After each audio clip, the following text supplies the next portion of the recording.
Mas merah. Baik, saya ucapkan selamat malam Bapak Ibu Saudara yang dikasihi dalam Tuhan kita Yesus Kristus.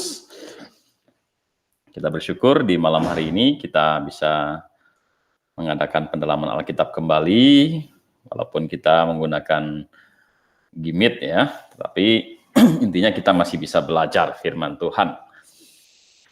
Malam hari ini kita masih di topik tentang keselamatan atau doktrin keselamatan. Ya, kita masih di doktrin keselamatan. Ya.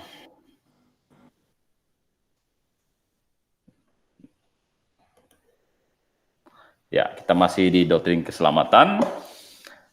Tema kita malam hari ini adalah meninggal saat bayi, masuk surga atau masuk neraka. Nah, ini suatu pengajaran yang bagus sekali karena ini banyak menjadi pertanyaan, ini banyak dibicarakan di dalam kekristenan dan ini banyak terjadi di dalam kekristenan.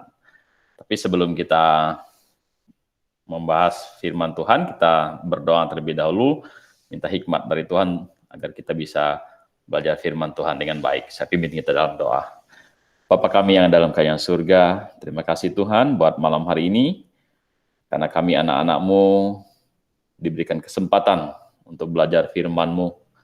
Tuhan, kami berdoa biarlah jaringan pembelajaran kami bisa baik Tuhan, sehingga kami bisa mengadakan komunikasi yang baik, sehingga firman-Mu bisa dijelaskan dan disampaikan dengan baik pula. Beri hikmat bagi hamba-Mu yang akan menguraikan firman-Mu Tuhan, dan kami semua yang mendengarkannya di malam hari ini Tuhan. Kami mengucap syukur, menyerahkan semuanya dalam tangan-Mu, dalam nama Yesus kami berdoa. Amin. Ya, ini topik kita di malam hari ini adalah meninggal saat bayi, masuk surga atau masuk neraka. Nah, kenapa pertanyaan ini penting? Kita katakan bahwa pertanyaan ini penting. Kenapa? Karena setiap manusia ya tentu akan berakhir entah dia berada di surga, entah itu berada di neraka. Nah, kalau bayi bagaimana? Bayi meninggal saat bayi, kira-kira dia ke surga atau ke neraka? Nah, ini pertanyaan yang penting gitu. Kenapa? Karena Alkitab bilang, siap sedia memberikan pertanggungjawaban tentang imanmu kepada orang yang minta pertanggungjawaban. Tetapi harus dengan lemah lembut dan sopan. Artinya kalau ini ditanyakan kepada kita sebagai orang Kristen, kalau misalnya bayi mati, dia kemana? Nah, kita harus memberikan pertanggungjawaban. Kita harus bisa menjelaskan iman kita. Kalau misalnya ada bayi meninggal, kita harus bisa menjelaskan sesuai dengan iman kita, sesuai dengan konsep Alkitab, dia pergi kemana. Nah, sebab itulah pertanyaannya pertama adalah, apakah dia ke surga? Kalau dia ke surga, mengapa? Nah, kalau dia ke neraka, mengapa? Nah, ini yang akan kita bahas. Ya, saya katakan kembali bahwa pentingnya doktrin ini, mengapa? Karena yang pertama adalah, sebagai orang Kristen, kita harus bisa menjelaskan kepada orang tentang posisi bayi kalau dia meninggal, itu yang pertama. Yang kedua, itu penting juga bagi diri kita. Seandainya misalnya kita mengalami itu, kita sih berharap jangan. Tetapi kalau seandainya peristiwa itu terjadi di dalam diri kita, ya misalnya bayi ya, atau anak kita meninggal, kira-kira dia pergi kemana? Apakah dia ke surga atau ke neraka? Kalau misalnya kita tahu dia ke surga, hati kita akan tenang. Kalau kita tahu dia ke neraka, pasti kita akan berduka cita. Nah, oleh sebab itulah, kita harus tahu ini. Kalau dia meninggal waktu bayi, dia pergi kemana? Ke surga atau ke neraka? Gitu. Nah, jadi itu penting bagi diri kita. Gitu. Untuk memberikan penghiburan bagi kita. Atau untuk memberikan kejelasan bagi kita tentang akhir daripada bayi itu kalau dia meninggal. Yang pertama. Yang kedua juga penting bagi siapa? Penting bagi, misalnya, kita untuk menghibur orang lain. Kalau kita tahu dia ke surga, kita bisa memberikan pengetahuan, kita bisa menjelaskan, oh sebenarnya dia ke surga gitu. Ini alasannya atau hal-hal yang lain. Nah, jadi saya katakan bahwa doktrin ini sangat penting sekali. Karena itu sangat penting, makanya kita harus belajar tentang konsep ini. Nah, coba kita lihat ya. Hal yang pertama adalah mengapa ini menjadi pertanyaan? Karena di Alkitab bilang, manusia itu ada dua kelompok manusia. Ya, sesuai dengan Yohanes pasal 3 ayat 18, barang siapa percaya kepadanya, ia tidak akan dihukum. Barang siapa tidak percaya, ia telah berada di bawah hukum. Sebab ia tidak percaya dalam nama anak tunggal Allah. Nah, jadi di mata Tuhan cuma ada dua kelompok orang, yang percaya dan orang yang tidak percaya. Orang percaya, dia terlepas dari hukum. Orang tidak percaya sudah berada di bawah hukum. Jadi kalau ditanya, orang yang sudah dewasa, kalau dia percaya kemana? Ke surga, kata Alkitab. Kalau dia tidak percaya kemana? Ya ke neraka, kata Alkitab. Itu gampang gitu kan. Jadi kalau dia percaya ke surga, kalau dia tidak percaya ke neraka. Itu gampang kita kasih jawaban. Tapi pertanyaannya adalah bayi. Bayi kan tidak bisa percaya. Nah, kalau dia tidak percaya, atau bahkan dia meninggal waktu baru lahir, atau bahkan sebelum lahir dalam kandungan ada yang meninggal gitu. Nah, kita tidak tahu apakah dia percaya atau tidak percaya gitu. Di satu sisi, ya, Alkitab berkata, coba kita lihat ya. Di satu sisi Alkitab berkata bahwa untuk diselamatkan harus lewat Tuhan Yesus Kristus. Ayo, bagaimana? Nah, kalau orang dewasa percaya masuk surga, tidak percaya masuk neraka, itu kata Alkitab. Nah, bayi kan belum bisa percaya. Nah, kalau dia masuk surga, kenapa? Kalau dia masuk neraka, kenapa? Nah, oleh sebab itulah saya ingin mengajak kita melihat berbagai pandangan di dalam kekristenan tentang topik ini. Ya. Pandangan yang pertama berkata, mereka tidak tahu. Entah dia ke surga, entah itu ke neraka. Saya pernah nonton satu video, ada satu tokoh Reform, ya, dia berkata bahwa ditanya oleh jemaatnya, kalau bayi mati itu kemana? Apakah dia ke surga atau apakah dia ke neraka? Ya, dia jawab apa? Saya tidak tahu, karena itu urusan Tuhan. Nah, maksudnya apa? Dia berkata saya tidak tahu, itu adalah urusan Tuhan. Karena begini, karena konsepnya Calvinis, ya. Jadi konsepnya Calvinis, ya, bahwa kalau segala sesuatu itu sudah ditentukan sejak semula. Jadi segala sesuatu sudah ditentukan sejak semula. Bahkan ditentukan ada sebagian orang untuk masuk surga, ada sebagian orang untuk masuk neraka. Ya, itu pandangan mereka. Sehingga bayi itu entah dia dipilih masuk surga, dipilih masuk neraka, mereka tidak tahu. Itu hanya urusan Tuhan. Itu pandangan pertama. Ya. Pandangan kedua berkata bahwa bayi itu seperti kertas putih yang bersih. Nah, dalam arti bayi kan belum berdosa, jadi dia seperti kertas putih yang bersih. Karena dia seperti kertas putih yang bersih, maka kalau dia mati dia pasti masuk surga. Ada yang pandangan begitu. Ada yang berpandangan bahwa tergantung iman orang tuanya. Jadi masuk surga, masuk neraka, bayi, kalau dia meninggal waktu bayi, itu sangat tergantung kepada iman orang tuanya. Apa yang mereka maksud dengan iman orang tuanya? Maksud mereka adalah kalau orang tuanya adalah orang percaya, atau kalau orang tuanya adalah orang Kristen, dia kalau bayinya mati masuk surga. Nah, terus kalau orang tuanya tidak percaya, maka itu masuk neraka. Nah, coba kita lihat ya. Dari pandangan-pandangan ini coba kita pelajari satu persatu ya. Ya. Pandangan yang pertama berkata, kita tidak tahu ke surga atau ke neraka. Kalau dia orang pilihan, maka dia akan masuk surga. Tetapi kalau bayi itu bukan orang pilihan, maka dia masuk neraka. Nah, kembali saya bahas bahwa di konsep keselamatan yang Calvinis berkata bahwa Tuhan menentukan segala sesuatu bahkan sejak dalam kekekalan. Ya, segala sesuatu itu sudah ditentukan oleh Tuhan, bahkan tindakan kita pun sudah ditentukan oleh Tuhan. Dan Tuhan juga menentukan sebagian orang untuk masuk surga, sebagian orang untuk masuk neraka. Nah, karena sudah sebagian orang masuk surga, sebagian orang masuk neraka, jumlahnya pasti tidak lebih dan tidak kurang, karena sudah ditentukan sejak semula. Nah, karena itu, mereka juga punya pandangan bahwa karena sudah ditentukan sejak semula, ya, maka ditanya, dari mana kamu tahu kamu orang pilihan atau bukan? Nah, mereka mengutip di dalam Injil Yohanes berkata, ya, siapa yang dipilih oleh Bapa akan ditarik. Ya, jadi siapa yang dipilih akan ditarik. datang kepada Bapa. Jadi siapa yang dipilih oleh Allah, dia pasti akan datang kepada Bapa. Artinya bahwa siapa yang dipilih oleh Tuhan sejak semula untuk masuk surga, maka suatu saat dia akan percaya. Nah, kalau dia bukan orang pilihan, suatu saat dia pasti tidak percaya. Nah, jadi dalam perjalanan hidupnya dia pasti tidak percaya. Kenapa? Ya karena dia bukan orang pilihan. Jadi mau ditanya, kamu orang pilihan atau bukan? Atau siapa orang pilihan, siapa bukan orang pilihan? Jawaban mereka adalah, kalau dia orang pilihan, dia pasti akan datang kepada Tuhan. Atau dengan kata lain, kalau dia orang pilihan, dia pasti suatu saat akan percaya kepada Yesus Kristus. Nah, berarti dia orang pilihan. Kalau dia bukan orang pilihan, bagaimana? Nah, kalau dia bukan orang pilihan, maka dia tidak akan percaya, dia tidak akan datang kepada Tuhan Yesus Kristus.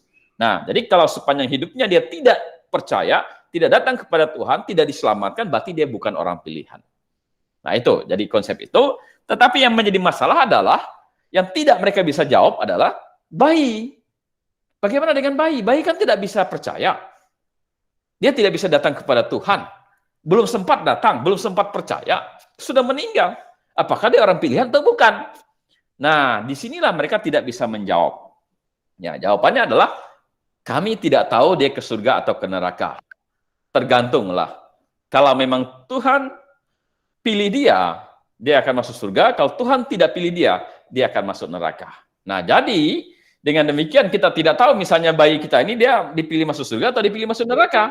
Kita tidak tahu. Nah, itu masalahnya akan ada di situ. Jadi kita bilang ini repot. Kenapa? Karena iman begini, ya nanti kita tidak tahu. Dia masuk surga, entah dia masuk surga, entah dia masuk neraka. Gitu kan. Ya itu ya. Terus coba kita lihat ya. Ini pandangan yang pertama. Pandangan yang kedua bagaimana? Pandangan yang kedua berkata bahwa bayi itu seperti kertas putih yang bersih. Ya, kayak papan tulis yang bersih, yang belum ada coretan, belum ada tulisan apapun juga. Karena dia bagaikan kertas putih yang bersih, sehingga dia pasti masuk surga. Nah, itu pandangan yang kedua. Nah, kita bilang, ya, masalahnya di mana dengan pandangan yang kedua ini? Masalahnya, pandangan yang kedua ini bertentangan dengan ayat Alkitab. Kalau dia bilang bahwa bayi itu tidak berdosa, bagaikan kertas putih yang tidak berdosa, dalam arti dosa perbuatan, iya. Ya. Tetapi bukan berarti bayi tidak berdosa, karena Alkitab berkata, bayi itu berdosa, gitu kan. Di mana ada ayatnya? Nah, coba kita lihat ya. Dalam Mazmur pasal 51 ayat 7, dikatakan begini, sesungguhnya dalam kesalahan aku diperanakan, dalam dosa aku dikandung ibuku. Ya, saya ulangi lagi ya. Bilang, sesungguhnya dalam kesalahan aku diperanakan. Jadi sejak di dalam diperanakan kita sudah salah. Sejak di dalam kandungan kita dikandung di dalam dosa. Dia bilang, sesungguhnya dalam kesalahan aku diperanakan, dalam dosa aku dikandung ibuku. Jadi sejak di dalam kandungan kita sudah orang berdosa. Walaupun kita belum melakukan dosa perbuatan, tetapi sejak di dalam kandungan kita sudah berdosa. Gitu. Nah, kalau dalam kandungan kita sudah berdosa, dosa apa itu? Gitu. Ya, dosa apakah itu? Coba kita lihat ya. Bayi berdosa dalam koneksi dengan Adam dan Hawa. Jadi bayi berdosa itu dalam koneksi. Koneksi itu artinya hubungannya dengan Adam. Ya. Nah, Bapak Ibu Saudaraku yang dikasihi oleh Tuhan Yesus Kristus, kita sering mendengar ada istilah dulu, oh kita berdosa karena kita keturunan Adam dan Hawa. Jadi itu dosa keturunan. Gitu. Nah, saya sebenarnya kurang setuju dengan istilah dosa keturunan. Saya dosa keturunan itu dalam banyak konsep orang bahwa kalau Adam bersalah, dosa Adam diturunkan ke anaknya, ujung-ujungnya sampai kakek kita bersalah diturunkan ke bapak kita, dosa bapak kita diturunkan ke kita. Itu namanya dosa keturunan. Tapi bukan begitu sebenarnya Alkitab berkata. Alkitab berkata bahwa karena Adam manusia pertama jatuh ke dalam dosa, dan kita ini adalah keturunan Adam, maka semua manusia keturunan Adam menjadi berdosa. Berdosa dalam hal apa? Berdosa dalam hal koneksi hubungannya dengan Adam. Nah, itu yang dikatakan oleh Alkitab. Ya, kalau dosa keturunan, ya repot. Jadi nenek moyang kita turunkan dosa ke generasi dia, bawahnya dia terus turunkan sampai ke kita. Wah, kita bilang itu repot ya. Tapi bukan demikian. Alkitab berkata yang benar itu adalah bayi berdosa dalam koneksinya dengan Adam. Di dalam Roma pasal 12 berkata begini, sebab itu sama seperti dosa telah masuk ke dalam dunia oleh satu orang, dan oleh dosa itu juga maut, demikian maut itu telah menjalar kepada semua orang. Karena semua orang telah berbuat dosa. Jadi, sama seperti oleh ketidaktaatan satu orang, semua orang telah menjadi orang berdosa, demikian pula oleh ketaatan satu orang, semua orang menjadi orang benar. Nah, Bapak Ibu Saudara yang dikasihi oleh Tuhan Yesus Kristus, kita bilang sebenarnya kita tidak setuju dengan pandangan yang berkata bahwa bayi itu bagaikan kertas putih tanpa dosa, karena dia tanpa dosa berarti dia masuk surga. Sebenarnya itu adalah konsep yang keliru. Mengapa? Karena Alkitab bilang, bayi sudah berdosa. Memang dia belum melakukan dosa perbuatan. Tetapi dia memiliki dosa karena koneksinya dengan Adam dan Hawa. Di dalam Roma pasal 5 ayat 19 berkata apa? Oleh ketidaktaatan satu orang, semua orang telah menjadi orang berdosa.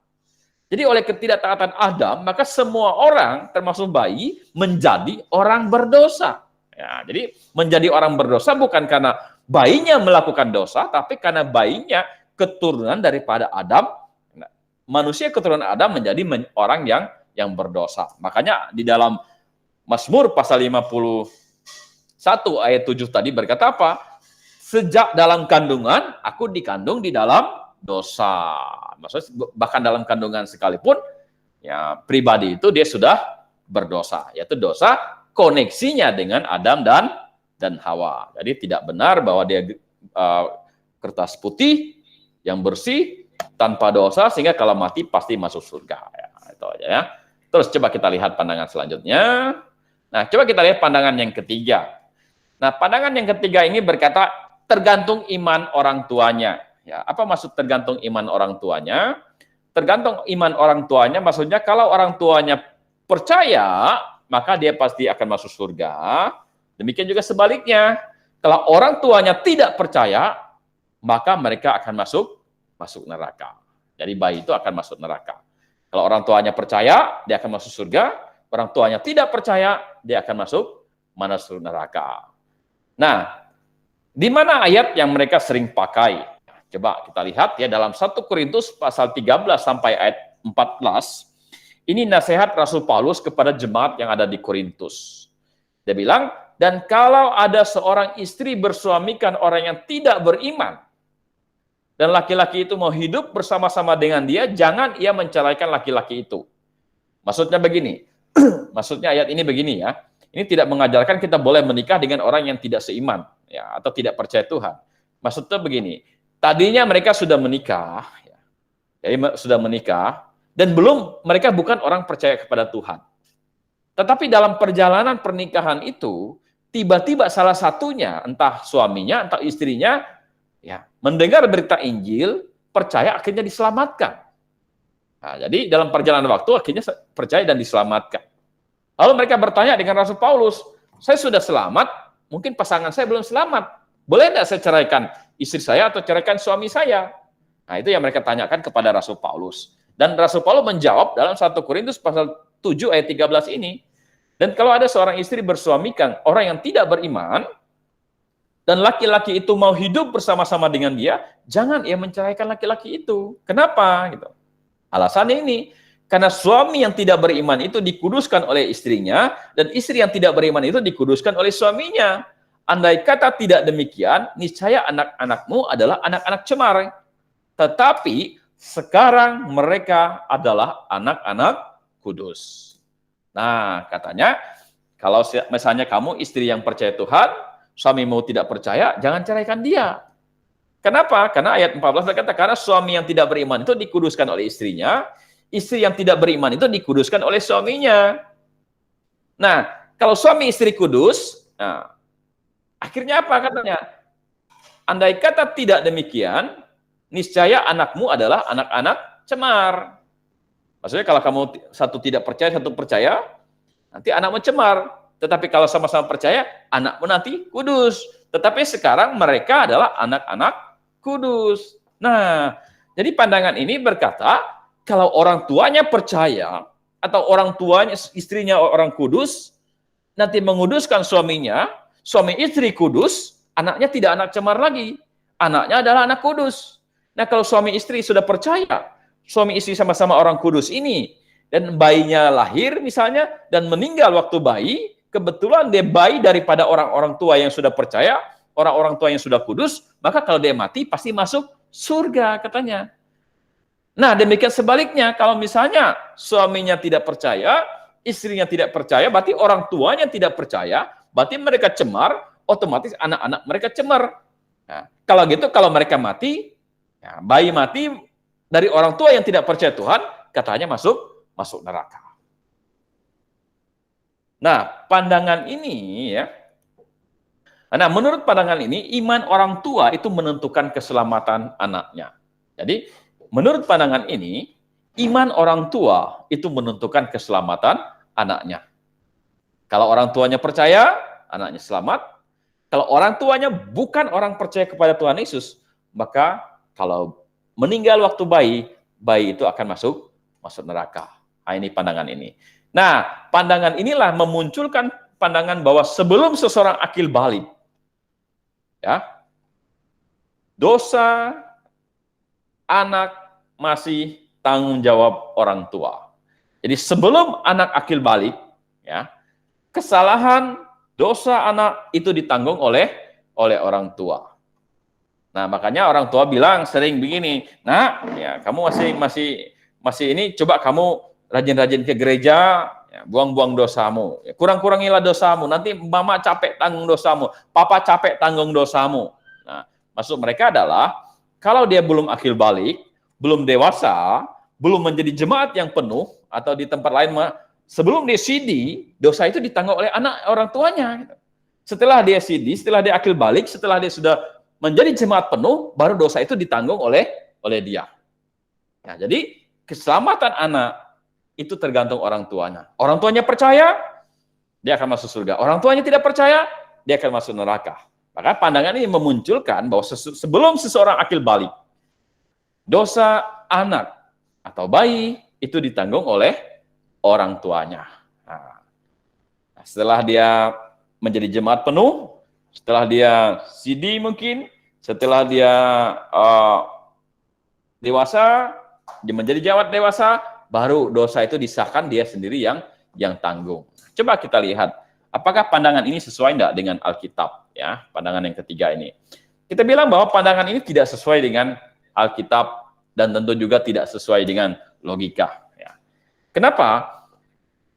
Kalau misalnya orang tuanya percaya anaknya masuk surga, orang tuanya tidak percaya anaknya masuk neraka, maka kita bilang ini tidak sesuai dengan logika. Logikanya apa? Sekarang begini, siapa di antara kita di sini ya, yang kira-kira bisa memilih kita lahir di mana? Atau kita dilahirkan di suku apa? Atau kita dilahirkan orang tua kita siapa? Atau kita dilahirkan dengan orang tua kita agamanya apa? Siapa yang kita bisa pilih gitu kan? Oh, saya mau lahirnya di Jakarta misalnya. Nggak bisa. Oh, saya lahirnya di suku apa? Nggak bisa. Kita nggak bisa pilih itu. Ya. Oh, saya mau lahirnya orang tua saya si ini yang percaya. Saya tidak mau lahir di tengah-tengah orang tua yang tidak percaya. Nggak bisa. Kita tidak bisa lakukan itu gitu kan. Nah, karena kita tidak bisa memilih kita lahir di mana, di suku apa, orang tua kita siapa, ya, orang tua yang percaya Tuhan atau tidak percaya Tuhan, kita tidak bisa memilih itu. Nah, karena tidak bisa memilih itu, seandainya dia dilahirkan di tengah-tengah keluarga yang percaya Tuhan, dia senang. Karena kalau dia mati masuk surga. Tetapi bagaimana kalau seandainya dia dilahirkan di tengah-tengah keluarga yang tidak percaya Tuhan? Itu bukan pilihan dia gitu loh. Apalagi dia masih bayi, dia sudah meninggal dalam kandungan lagi misalnya gitu. Nah, itu kan bukan pilihan dia gitu. Dan betapa tragisnya dia, sudah bukan pilihan dia untuk memilih orang tua yang tidak percaya Tuhan, mati masuk neraka pula gitu kan. Nah, makanya kita bilang konsep ini tidak sesuai dengan logika dan juga tentu tidak sesuai dengan Alkitab. Jadi sekali lagi katakan bahwa tidak ada satu orang pun bisa memilih kita lahir di mana, di suku apa, orang tua kita siapa. Itu semata-mata adalah kedaulatan Allah. Allah yang menentukan itu. Makanya kita perlu bersyukur suku apa kita, orang tua kita siapa, di mana kita lahir, kita perlu bersyukur itu. Karena itu adalah kedaulatan Allah. Nah, tetapi kalau seandainya Allah pilih dia suku tertentu, orang tuanya tidak percaya Tuhan, dan dia mati masuk neraka, maka siapa yang salah? Ujung-ujungnya kalau gitu Tuhan yang salah. Gitu. Makanya kita bilang ini tidak sesuai dengan logika. Dan bukan saja tidak sesuai dengan logika, juga tidak sesuai dengan Alkitab. Gitu. Alkitab mengajarkan bahwa pertanggungjawaban iman itu masing-masing. Masing-masing artinya tidak bisa diwakilkan oleh siapapun juga. Jadi iman itu tidak ada orang tua menanggung dosa anaknya, anak menanggung dosa orang tua, itu tidak ada. Itu tidak sesuai dengan konsep Alkitab. Gitu. Nah, coba kita lihat. Alkitab bilang masing-masing memberikan pertanggungjawaban imannya. Gitu. Di mana ayatnya? Nih, di dalam Roma pasal 14 ayat 12. Berkata begini, demikianlah setiap orang di antara kita akan memberi pertanggungjawaban tentang apa? Dirinya sendiri kepada Allah. Nah, coba lihat ya. Demikianlah setiap orang di antara kita akan memberi pertanggungjawaban tentang dirinya sendiri kepada Allah. Nah, ada dua bagian yang saya kasih warna merah. Setiap orang dan dirinya sendiri. Apa artinya setiap orang? Setiap orang artinya tidak terkecuali, siapapun juga dia akan memberikan pertanggungjawaban tentang dirinya. Gitu. Tidak ada terkecuali. Gitu. Ya, setiap orang, pasti. Dan apa? Dan setiap orang itu memberi pertanggungjawaban diri, bukan diwakilkan. Gitu. Kenapa? Karena demikianlah setiap orang di antara kita akan memberikan pertanggungjawaban tentang dirinya sendiri kepada Allah. Nah, diri sendiri itu artinya tidak bisa diwakilkan. Tidak ada, iman saya tergantung kepada orang tua saya. Kebetulan dia orang percaya, orang tua saya percaya, saya juga nanti terhitung menjadi orang percaya. Tidak bisa, kita bilang, kita memberikan pertanggungjawaban tentang diri kita sendiri kepada Allah, masing-masing. Kita tidak bisa nebeng di orang tua kita juga tidak bisa nebeng di kita. Suami tidak bisa nebeng di istrinya, istri tidak bisa nebeng iman suaminya. Kenapa? Karena suami istri masing-masing memberi pertanggungjawaban kepada Allah. Dan anak tidak bisa menggantungkan imannya kepada orang tua tidak bisa menggantungkan iman kepada anaknya. Gitu. Nah, coba kita lihat ya ayat selanjutnya. Ya, di dalam Yehezkiel pasal 18 ayat 19 sampai 20 berkata begini, jelas sekali ya. Tetapi kamu berkata, mengapa anak tidak turut menanggung kesalahan ayahnya? Karena anak itu melakukan keadilan dan kebenaran, melakukan semua ketetapanku dengan setia, maka ia hidup. Nah, ayat 20-nya, orang yang berbuat dosa itu yang harus mati. Anak tidak akan turut menanggung kesalahan ayahnya, dan ayah tidak akan turut menanggung kesalahan anaknya. Orang benar akan menerima berkat kebenaran, dan kepastikan orang fasik akan tertanggung atasnya. Ini jelas sekali. Anak tidak menanggung kesalahan ayahnya, ayah tidak akan turut menanggung kesalahan anaknya, kata Alkitab. Siapa yang salah, dia yang dihukum. Orang benar pasti akan mendapat berkat dari kebenarannya. Nah, artinya apa? Artinya ayat ini yang berkata, anak tidak menanggung dosa orang tuanya, orang tua juga tidak menanggung dosa anaknya. Karena berbicara masalah keselamatan, tidak tanggung-menanggung. Berbicara masalah keselamatan, itu berbicara masalah diri kita sendiri kepada Allah. Oleh sebab itulah saya katakan bahwa konsep yang berkata, kalau orang tuanya percaya dia masuk surga, orang tuanya tidak percaya dia masuk neraka. Itu adalah konsep yang tidak sesuai dengan logika dan juga tidak sesuai dengan Alkitab, atau dengan kata lain itu konsep yang keliru karena dia tidak sesuai dengan Alkitab. Nah, lalu Alkitab berkata bahwa anak tidak turut menanggung kesalahan ayahnya dan ayah tidak akan turut menanggung kesalahan anaknya. Ini yang sesuai dengan Alkitab. Artinya masing-masing kita memberi pertanggungjawab diri kita kepada Tuhan dan tidak bisa diwakilkan. Kita hanya bisa menghimbau orang tua kita percaya Tuhan, kita bisa menghimbau anak kita percaya Tuhan, kita bisa menghimbau teman kita percaya Tuhan, tetapi masing-masing akan memberi pertanggungjawabkan dirinya kepada Tuhan. Ya, coba kita lihat ya. Jadi kesimpulan kita adalah keselamatan anak tidak tergantung iman orang tuanya. Jadi yang pertama bahwa kertas putih itu juga adalah salah. Yang kedua adalah keselamatan anak tidak tergantung oleh iman orang tuanya. Bukan berarti kalau orang tuanya percaya dia masuk surga, orang tuanya tidak percaya dia masuk neraka. Kasihan anak yang lahir di tengah-tengah keluarga yang tidak percaya Tuhan. Itu bukan pilihan dia, itu bukan dia tentukan, bahkan dia belum sempat lahir dia sudah meninggal mungkin, atau baru lahir sudah meninggal, itu juga bukan pilihannya. Kalau dia harus masuk neraka, itu Tuhan tidak adil ya. Tuhan tidak adil, tentu itu bertentangan dengan firman Tuhan. Coba kita lihat ya. Nah, ada satu bukti yang kuat yang berkata bahwa konsep yang berkata kalau orang tuanya percaya dia akan masuk surga, orang tuanya tidak percaya dia akan masuk neraka. Nah, ini ada satu konsep di Alkitab di mana orang tuanya tidak percaya tetapi anaknya masuk surga. Kalau yang konsep tadi, kalau orang tuanya percaya masuk surga, orang tuanya tidak percaya, bayi itu masuk neraka atau anak itu masuk neraka. Tetapi itu bertentangan dengan Alkitab. Kenapa? Kalau konsep yang ketiga itu benar, kalau orang tuanya tidak percaya, anaknya pasti masuk neraka. Tetapi Alkitab berkata, iman keselamatan anak itu tidak tergantung iman orang tuanya. Karena ada buktinya bahwa orang tuanya justru tidak benar, menyembah berhala, tapi anaknya mati justru masuk surga. Di mana? Coba kita lihat di dalam 1 Raja-Raja pasal 14 ayat yang ke-13. Itu adalah kasus anaknya Yerobeam. Siapa Yerobeam? Yerobeam ini adalah raja Israel. Dia adalah raja yang jahat, dia adalah raja yang menyembah berhala, yang membuat bangsa Israel menyembah berhala. Dan Tuhan marah, anaknya sakit. Ya, anaknya sakit, dan akhirnya anak itu meninggal.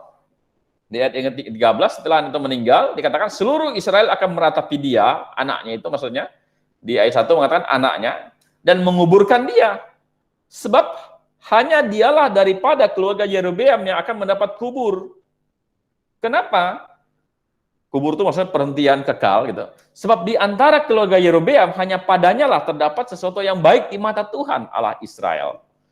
Orang tuanya jahat, tapi anaknya meninggal dan dia baik di mata Tuhan. Nah, kenapa dia baik? Kenapa dia diselamatkan? Nah, itu nanti kita akan bahas ya. Ya, coba kita lihat selanjutnya ya.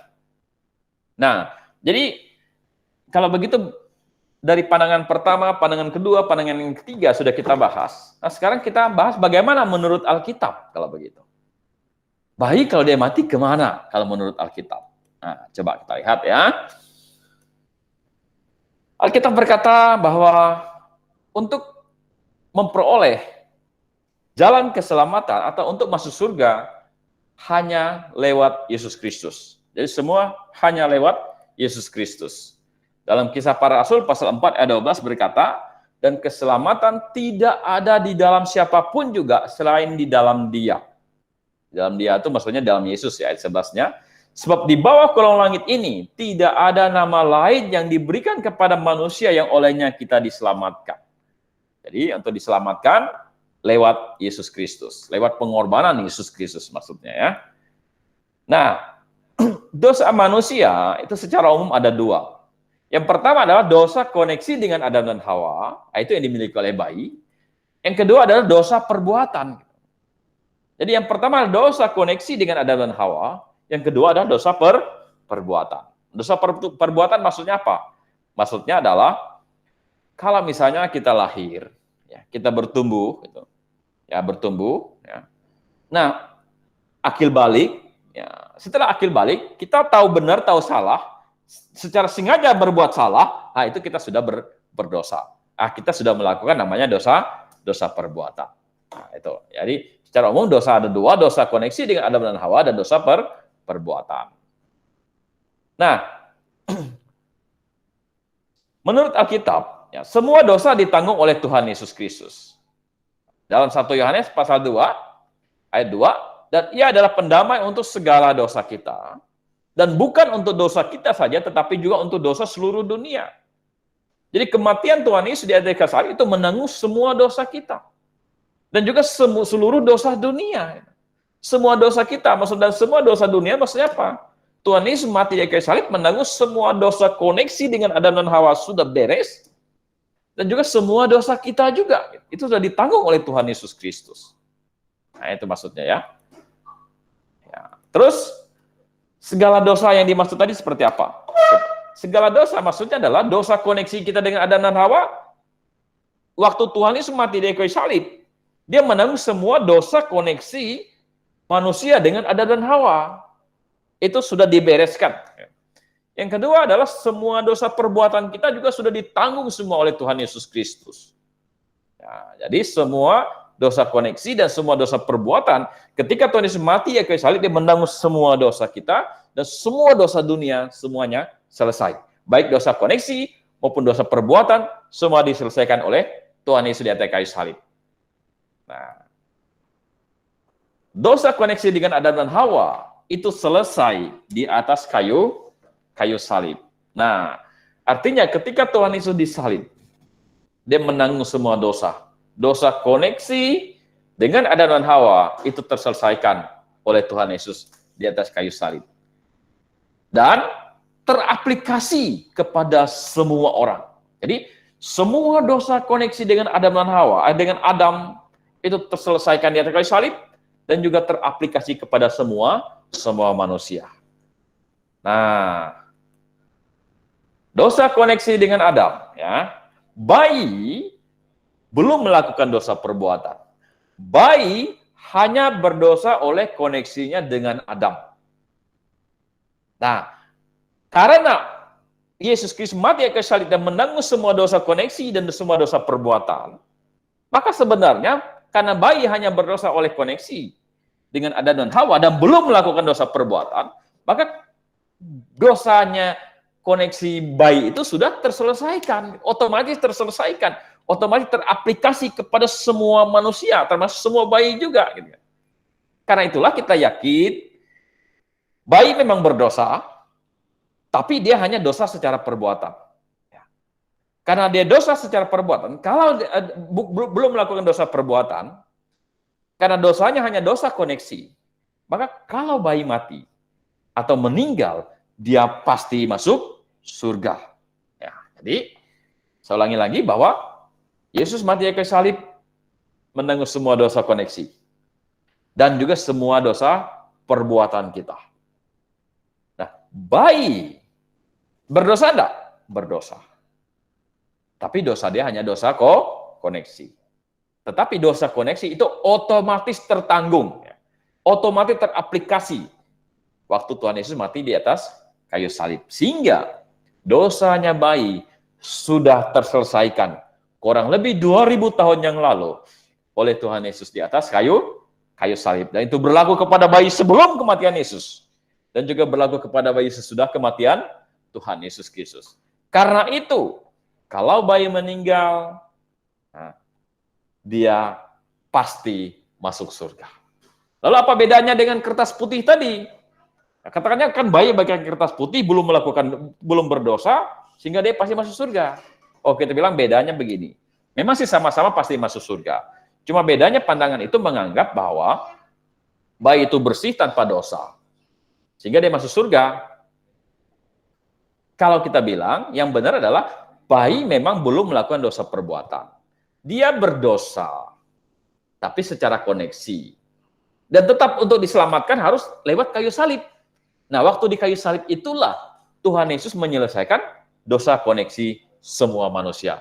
Dari Adam sampai manusia yang terakhir. Nah, kalau yang kertas putih itu, kalau dia kertas putih tanpa Yesus dia bisa masuk surga karena dia belum berdosa. Tapi kita bilang semua manusia untuk bisa diselamatkan harus lewat Yesus. Itu yang pertama. Yang kedua adalah konsep yang benar adalah bayi berdosa. Sesuai dengan Mazmur 51 ayat 7. Dalam kandungan berdosa, dosa dalam koneksi. Tapi sudah terselesaikan oleh Tuhan Yesus Kristus. Jadi, kesimpulannya adalah, kalau bayi mati, kalau dia mati, dia pasti masuk surga. Kenapa dia pasti masuk surga?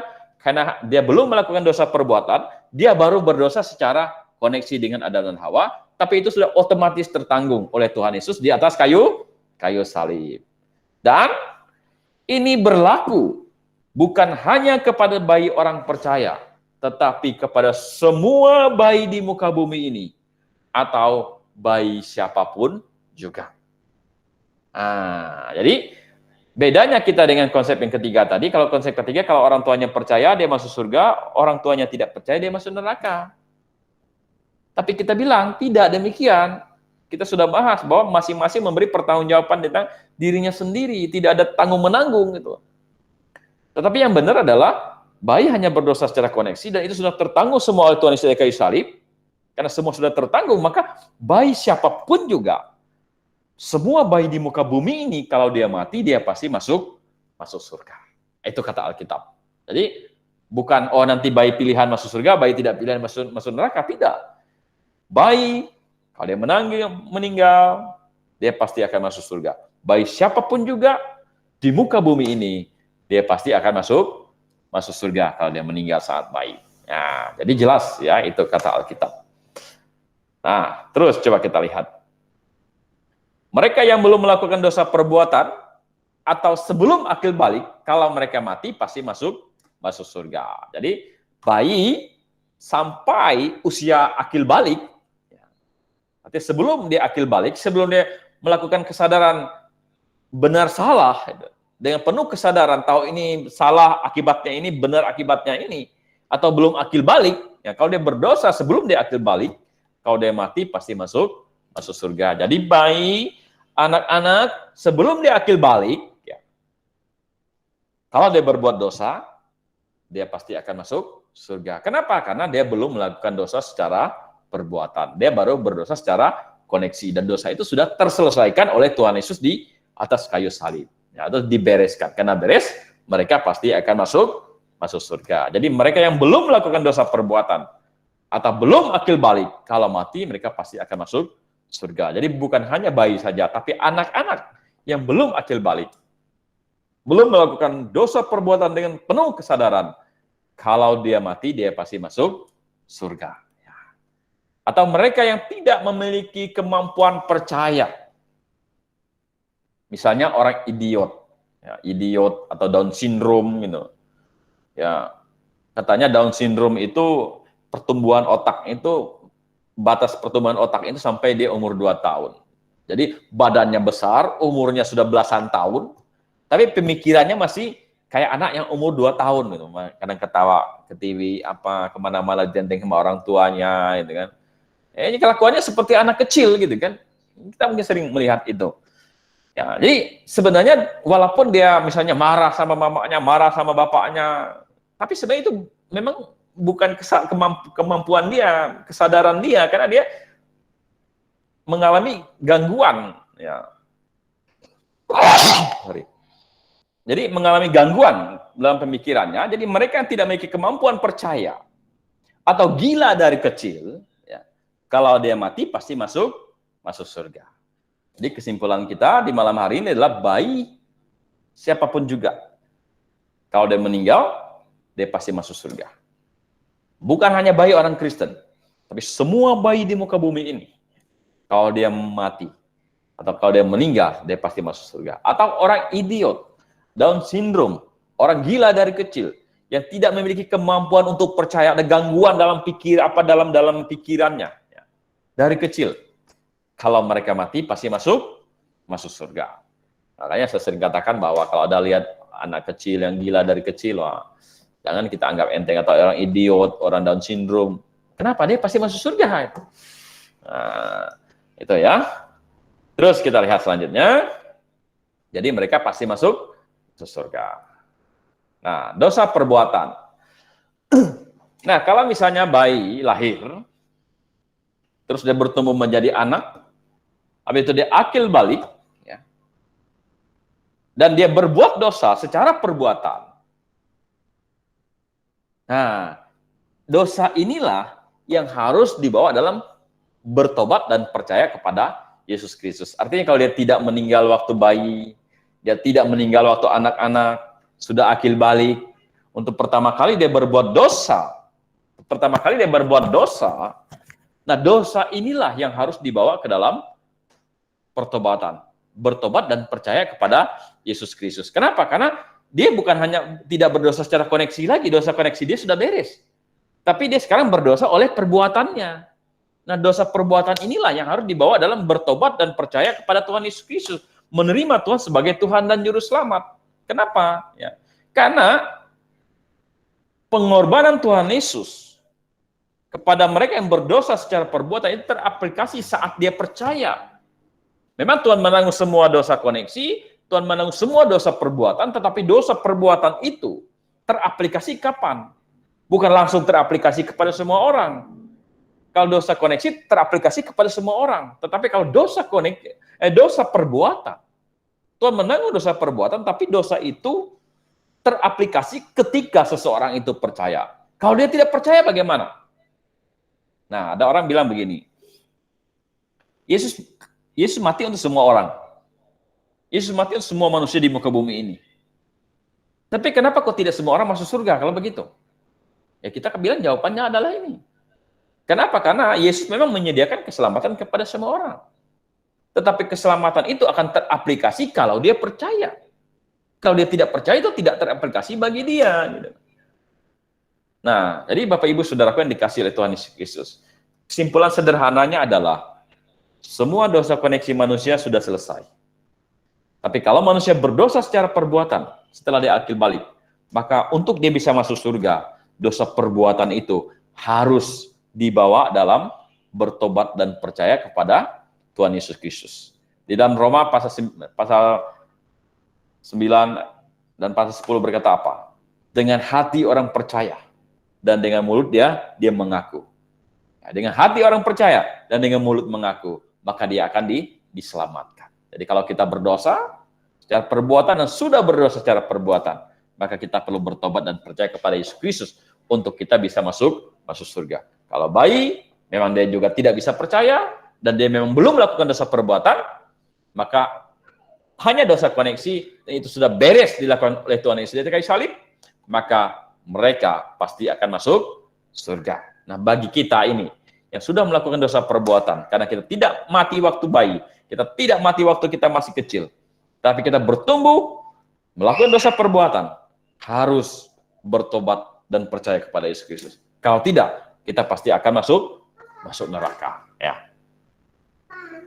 Oke, jadi kesimpulannya adalah semua bayi, orang idiot, gila dari kecil, kalau dia mati pasti masuk surga. Jadi orang idiot ya, dari kecil, masih gila dari kecil, Down syndrome, bayi kalau dia mati pasti masuk surga. Nah, kembali saya katakan bahwa mengapa malam hari ini kita bahas topik ini. Ya, yang pertama karena topik ini penting bagi kita ya, untuk memberikan penghiburan bagi kita. Kenapa? Karena seandainya misalnya kita mengalami di mana bayi kita meninggal ketika masih kecil, atau keguguran, atau baru lahir meninggal, ya, maka kita tahu kemana dia sekarang. Oh, dia pasti akan berada di surga sekarang. Itu kan memberikan penghiburan bagi kita. Itu memberikan penghiburan bagi kita. Atau bukan hanya bagi kita saja, mungkin bagi orang lain, bagi teman kita, atau bagi keluarga kita, atau bagi saudara kita yang mengalami kasus seperti itu, di mana bayinya meninggal. Maka kita bisa memberikan penghiburan bagi dia. Oh, maksudnya ya kuat, harus tetap kuat, tetap sabar. Kenapa? Karena sesuai dengan Alkitab, kalau bayi meninggal, dia pasti berada di surga bersama-sama dengan Tuhan. Kalau kamu percaya Tuhan hari ini, sungguh-sungguh percaya kepada Tuhan, suatu saat kamu akan bersama dengan bayimu di surga. Nah, jadi itu kan memberikan penghiburan bagi kita, ya. Jadi kita bilang ini konsep ini penting sekali. Kenapa? Karena itu bisa memberikan penghiburan bagi kita. Itu yang pertama. Yang kedua, ya, coba kita lihat, mengapa konsep ini penting? Ya. Dan mengapa kita perlu belajar tentang konsep ini? Kan untuk memberikan jawaban. Memberikan jawaban tentang apa? Apa yang kita percayai. Itu tidak bisa berkata seperti orang Calvinis berkata, oh kalau memang orang pilihan dia masuk surga, kalau dia bukan orang pilihan dia akan masuk neraka. Wow, bingung kita. Kira-kira anak kita orang masuk orang pilihan atau bukan orang pilihan? Gitu. Itu tidak memberikan jawaban. Gitu kan. Nah, jadi dengan kita tahu bahwa sesuai dengan Alkitab, bayi baru punya dosa koneksi dengan Adam dan Hawa. Dan itu sudah terselesaikan oleh Yesus Kristus di kayu salib. Kalau dia mati, dia pasti masuk surga. Atau kita mengalami misalnya ada anak kita, atau ada orang atau jemaat atau siapa berkata, kenapa kok Tuhan tidak adil? Kok Tuhan kasih saya anak Down syndrome? Kok Tuhan kasih anak saya idiot? Kok Tuhan kasih anak saya gila? Apa penghiburan apa yang kita bisa berikan kepada mereka? Kita berkata bahwa sesuai dengan prinsip Alkitab, kalau suatu saat Tuhan panggil mereka, jaminannya mereka pasti akan masuk surga. Jadi kita bisa memberikan penghiburan atau memberikan jawaban atas apa yang kita percayai. Bapak Ibu Saudara yang dikasih oleh Tuhan Yesus. Dalam hal apa yang memberikan jawaban tentang apa? Tentang sifat Allah. Ya, kadang-kadang orang bilang begini, kok rasanya Tuhan tidak adil ya? Ada satu keluarga yang sudah setelah menikah bertahun-tahun belum punya anak, dan akhirnya mereka baru punya anak, baru lahir sebentar sudah meninggal, atau baru 1-2 hari sudah meninggal, atau ketika waktu dia anak-anak dia meninggal. Kok Tuhan rasanya tidak adil ya gitu. Kadang-kadang ada pertanyaan seperti itu, atau kadang-kadang ada orang mengalami seperti itu, atau ada kita yang mengalami seperti itu. Tetapi dengan konsep yang kita pelajari, kalau bayi, anak-anak, orang idiot, Down syndrome, gila dari kecil, kalau mereka mati, pasti masuk surga. Kita bisa memberikan jawaban itu. Kita bilang, bukan Allah tidak adil. Masalahnya adalah, kadang-kadang kita tidak mengetahui sampai pada akhirnya. Kadang-kadang kita bilang Allah tidak adil. Saya bukan tidak adil. Karena kita sendiri belum tahu sampai akhirnya seperti apa. Kalau saya misalnya bertanya begini, pernah enggak kalian dengar ada orang tua yang bilang begini, nak, kamu ini nakal sekali gitu kan. Kamu ini membuat malu nama orang tua, membuat malu nama keluarga. Kalau saya tahu begini, mending saya matiin aja waktu kamu masih kecil. Ada orang tua pernah bilang begitu, saking jengkelnya sama anaknya. Kalau saya tahu begini, mending saya matiin aja kamu waktu kecil gitu. Daripada kamu dewasa bikin malu, bikin sakit kepala, bikin stres orang tua dan sebagainya, bikin malu nama keluarga dan sebagainya. Nah, maksudnya gini, kalau misalnya Tuhan panggil waktu bayi, memang kita akan bersedih. Waduh, sedih gitu kan. Tetapi sebenarnya karena kita belum tahu sampai akhirnya. Kalau saya tanya begini, kalau bayi mati masuk surga. Nah, tetapi kalau seandainya dia bayi, Tuhan tidak panggil dia waktu bayi, Tuhan biarkan dia terus bertumbuh, menjadi anak, menjadi remaja, menjadi pemuda, menjadi dewasa, dan akhir-akhirnya dia berdosa, dan akhir-akhirnya ujung-ujungnya dia mati masuk neraka karena dia tidak percaya Tuhan. Kira-kira bagus panggil dia waktu dia bayi masuk surga, atau biarkan dia sampai dia dewasa tapi ujung-ujungnya masuk neraka? Kira-kira jawabannya apa? Bagus dia mati bayi masuk surga, Tuhan panggil dia ketika dia masih bayi, atau Tuhan biarkan dia sampai menjadi dewasa, sampai menjadi tua, tapi akhirnya tidak percaya Tuhan dan ujung-ujungnya masuk neraka? Kira-kira baik yang mana? Nah, kalau sesuai dengan prinsip Alkitab, kalau dia bayi mati masuk surga, mending dia lebih baik dia dipanggil waktu bayi dibandingkan dipanggil waktu dia dewasa dan tidak percaya. Makanya kita bilang bahwa konsep ini penting untuk memberikan jawaban atas apa yang kita percayai. Untuk memberikan jawaban apa? Akan sifat-sifat Allah. Masa Allah panggil waktu bayi tidak ada keadilan, tidak ada apa dan sebagainya. Kita bilang jangan dulu. Kita ini tidak maha tahu, Allah yang maha tahu gitu. Tuhan tahu ujung-ujungnya dia tidak percaya, mending Tuhan panggil dia ketika dia masih bayi. Itu lebih baik gitu kan. Nah, makanya kita bilang konsep ini penting untuk diri kita. Penting untuk kita bisa memberikan penghiburan kepada orang lain. Dan penting juga untuk memberikan jawaban apa yang kita percayai dan juga sifat-sifat Allah. Nah, salah satu sifat Allah yang sering diserang orang gitu kan. Mereka bilang begini, kenapa Tuhan panggil dia saat bayi ya? Itu sudah kita bahas tadi ya. Terus di dalam 1 Samuel pasal 5 ayat 3, ketika Tuhan suruh Saul ya, berperang menumpas orang Amalek gitu. Dia bilang apa? Jadi pergilah sekarang, kalahkanlah orang Amalek, tumpaslah segala yang ada padanya. Dan jangan ada belas kasihan kepadanya. Bunuhlah semuanya, laki-laki maupun perempuan, kanak-kanak maupun anak-anak yang menyusui, lembu maupun dombanya, untanya maupun keledainya. Wow. Katanya Allah perjanjian baru itu kayaknya lebih belas kasihan, tergeraklah hatinya oleh belas kasihan. Dia bilang, oh Tuhan berbelas kasihan kepada mereka. Tapi kok Allahnya perjanjian lama ini kok sadis amat gitu kan? Jadi tumpaslah orang Amalek, bunuh semuanya, laki-laki bunuh, perempuan bunuh, kanak-kanak bunuh, anak-anak yang menyusui, lembu maupun dombanya, untanya maupun keledainya. Kok Allahnya kejam gitu?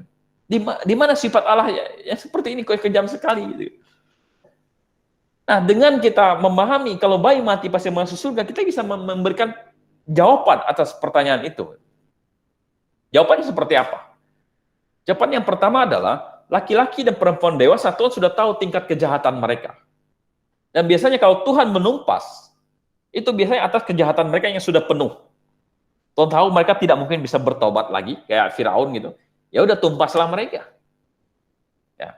Dan Tuhan tahu kalau mereka ini hidup, dan anak-anak mereka ini hidup dalam bimbingan seperti itu, dalam misalnya orang tua yang seperti itu, ujung-ujung mereka ini juga tidak akan percaya Tuhan.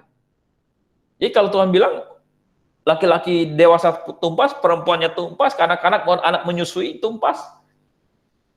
Baiknya apa ya, anak-anak dan anak-anak menyusui ini, mati mereka masuk surga, gitu. Masih bisa masuk surga, jiwa-jiwanya ini. Gitu. Dibandingkan kalau dibiarkan mereka hidup, bertumbuh, berkembang, ujung-ujungnya lebih parah lagi mereka. Dan ujung-ujungnya masuk neraka, ya mending Tuhan panggil mereka ketika mereka masih bayi atau anak-anak menyusui kanak-kanak ini memang ditumpaskan. Jadi Bapak Ibu Saudara yang dikasih oleh Tuhan Yesus Kristus, saya bilang bahwa konsep ini penting bagi kita untuk memberi jawaban, untuk memberikan penghiburan bagi diri kita, untuk bisa memberikan penghiburan bagi orang lain, bagi keluarga kita atau bagi teman kita yang mengalami bayinya mungkin mati atau ada anak Down syndrome, gila dari kecil, atau gangguan konslet apa dari kecil, atau idiot dari kecil, kita bisa memberikan penghiburan. Kalau mereka mati, pasti masuk surga. Itu yang pertama. Yang kedua adalah memberikan pertanggungjawaban tentang iman, kalau orang bertanya. Dan yang ketiga adalah memberikan penjelasan tentang sifat Allah. Dia bilang, bukan Allah sembarangan. Allah tahu dari awal sampai akhir. Dia tahu orang Amalek ini begitu jahatnya. Memang dia harus ditumpaskan. Kalaupun anak-anak dan bayi-bayi itu ditumpaskan, ujung-ujungnya mereka masuk surga. Lebih baik membiarkan mereka meninggal sekarang dan masuk surga, atau membiarkan mereka sampai dewasa, ujung-ujung masuk neraka. Kita bilang, kalau dari segi kekekalan, lebih baik Tuhan panggil mereka sekarang atau tumpas mereka, ujung-ujungnya masuk surga, dibandingkan mereka bertumbuh dewasa, ujung-ujungnya masuk neraka. Nah, itu ya. Jadi, pertanyaan kita tadi adalah, meninggal saat bayi, ke surga atau ke neraka? Maka jawaban akhir kita adalah, meninggal saat bayi, pasti masuk surga. Dan itu bayi siapapun juga, pasti masuk surga. Adalah salah kelompok kekristenan yang berkata, bayinya orang Kristen masuk surga, bayinya non-Kristen masuk neraka. Itu salah, itu tidak sesuai dengan Alkitab. Kenapa? Karena ayah tidak bisa menanggung dosa anaknya, anak tidak bisa menanggung dosa orang tuanya. Siapa yang salah? Kita bilang dialah yang dihukum. Jadi ada kesalahan juga dalam konsep Kekristenan yang berkata bahwa kalau sampai dia dewasa, sampai ada masa tertentu, dia sudah menjadi jemaat penuh, baru dosanya ditanggung dia. Itu tidak sesuai dengan konsep Alkitab. Jadi kita bilang, bayi siapa saja, kalau dia meninggal, dia pasti masuk surga.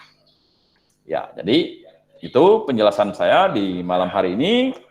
Terima kasih dan Maranatha untuk kita semua. Ya. Maranatha. Ada